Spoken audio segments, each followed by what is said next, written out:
Kinsay di bation og tumang kalipay kung kini ang idonon nga bouquet alang kanimo.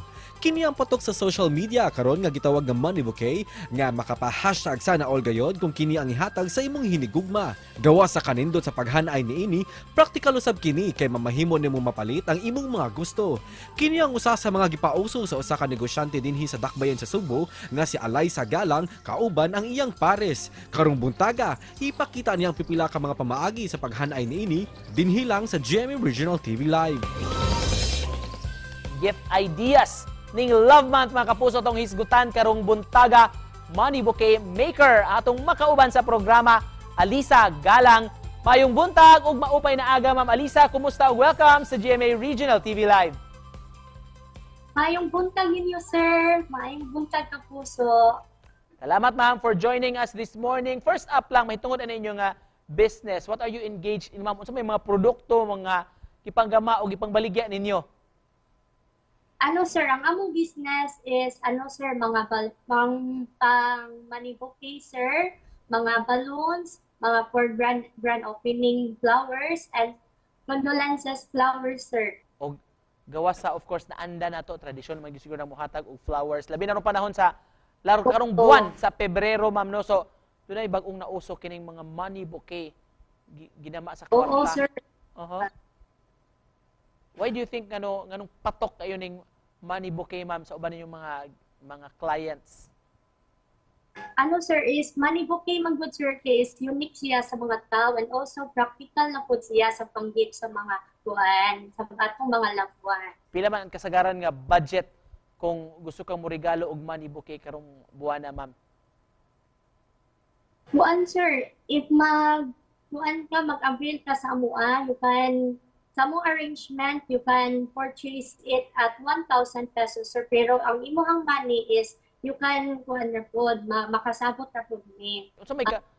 Unsay katuyuan sa uban ma'am nganong money bouquet man ang ilang ihatag nga pangregalo?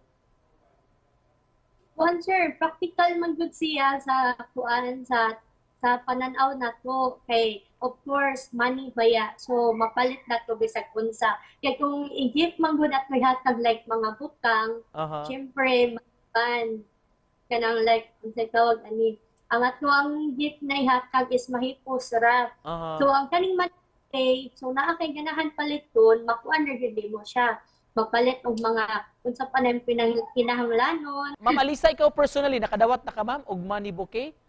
Nga ikaw man gyud ibaw na to tighimo ani unta. Sa ako sir kay ako mo kuan wala pa jud ko padawat.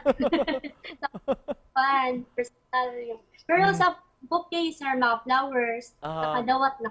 Ma'am Alisa, maybe you'd like to share to us ma'am hatagi mig tips taon-taon naman ka naghimo ani unsaon man pagpreparar sa paggama og money bouquet. Ang ako ang mga conversation na gid kaayo naarag gid kay kinahanglanon nga kwarta sir buwak okay ra gyud bisag unsa nga buwak like artificial or fresh flowers and also sir the barbecue stick sir para natay ikabit sa kwarta sir and also the last one sir is wrapper and natay ko giandam ninyo sir nga video para makita ninyo kung unsaon paghimo sa money bouquet. And let's watch this.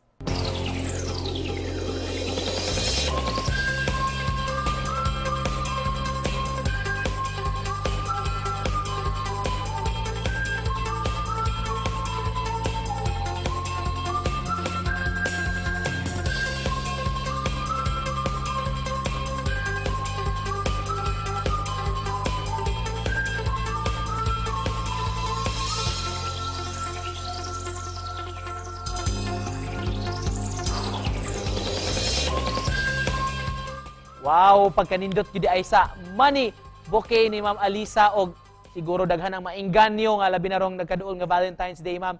Mao ni ay regalo sa ilang mga mahal sa kinabuhi. For you, Ma'am Alisa, unsa ka importante maning bouquet or mga regalo nga idalit sa atong mga hinigugma? For me, sir, bouquet is giving love to someone, sir. So importante yun kaayo para nato nga mahatagan ta og bouquet. Just to close this conversation, ma'am, sa may message nga buti mong ipa-ambit, i-share sa atong mga kapuso nga nagtan-aw. Hello mga kapuso, naaday ko yung business sa amo ang bouquet balloon creations. So, kung ganahan mo mag-order sa muay, pwede ra yun kayo mo visit sa mo ang shop. And Ma'am Alisa, thank you so much, Ma'am ha, for joining us ug paghatag ng mga ideya sa mga nagpangutana pa kadiha unsa kay maayong ipangregalo ang ihatag karong Love Month mga kapuso. So, thank you so much for joining us, Alisa Galang. Salamat, ma'am. Salamat kayo, sir. Bye-bye.